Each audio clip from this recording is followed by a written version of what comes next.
En la madrugada de 3 de enero de 2026, Caracas ardía con un silencio peligroso.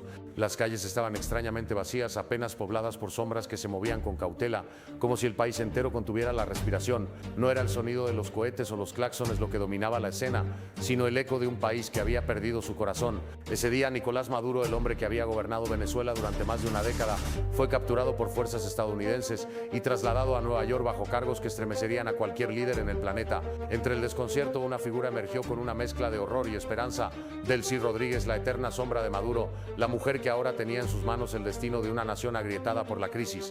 Desde fuera, Caracas parecía un cuadro roto. Mercados que antaño bullían de vida ahora eran cascarones silenciosos. El bolívar, alguna vez leyenda de hiperinflación, yacía olvidado en los bolsillos de ciudadanos que ya no confiaban en nada, y el petróleo, el oro negro que había levantado y hundido a Venezuela, goteaba lentamente, incapaz de sostener la economía que una vez prometió riqueza eterna. En medio de este caos, Delcy Rodríguez, de 56 años, no era una desconocida.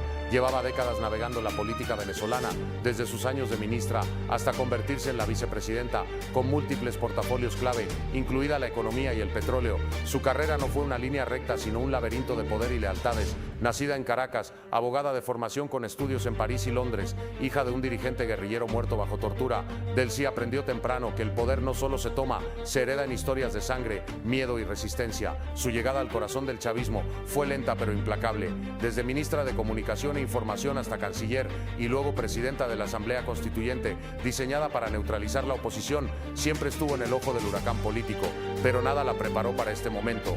Cuando el Supremo Tribunal ordenó que asumiera la presidencia interina, el país entero contuvo el aliento. La Constitución venezolana permitía que el vicepresidente asumiera temporalmente, pero nadie esperaba que un golpe tan dramático marcara el inicio de una nueva era. Ahora, Rodríguez se enfrentaba a una decisión tan brutal como una bifurcación en la historia. ¿Podría salvar al chavismo o sería ella la que vería su colapso definitivo?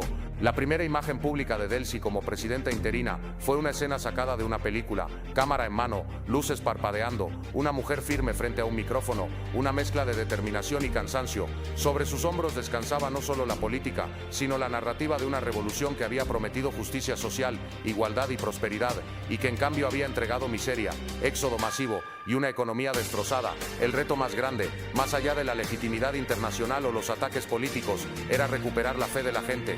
Delcy sabía que su supervivencia política dependía de algo más que discursos. El petróleo, que una vez fue la columna vertebral de la economía venezolana, ahora goteaba desesperanza. La producción, que llegó a casi 4 millones de barriles diarios en los años dorados, se había desplomado hasta menos de 1 millón, dejando un hueco económico imposible de ignorar. La industria, ruinas de una maquinaria que había sido saqueada por corrupción, mala gestión y sanciones internacionales, requería no solo inversión sino confianza.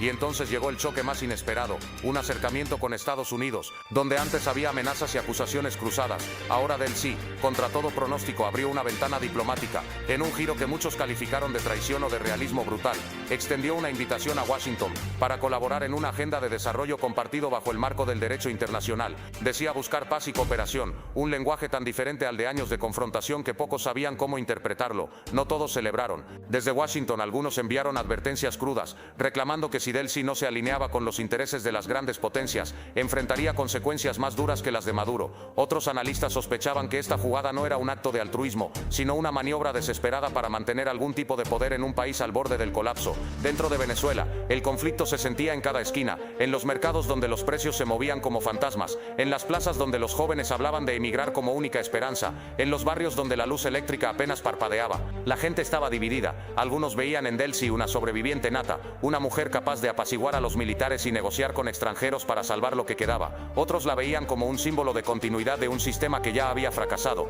El país entero estaba en un delicado acto de equilibrio: economía, política y humanidad pendiendo de una cuerda fina. Si Delcy podía transformar la narrativa, cambiar la trayectoria de una nación que había caído durante décadas de crisis, podría marcar el comienzo de un nuevo renacimiento. Si fallaba, si la economía seguía su desplome, si la población se levantaba o si la influencia extranjera se volvía demasiado dominante, Venezuela podría entrar en un colapso irreversible, una caída no solo política sino social y económica, con consecuencias que resonarían por generaciones.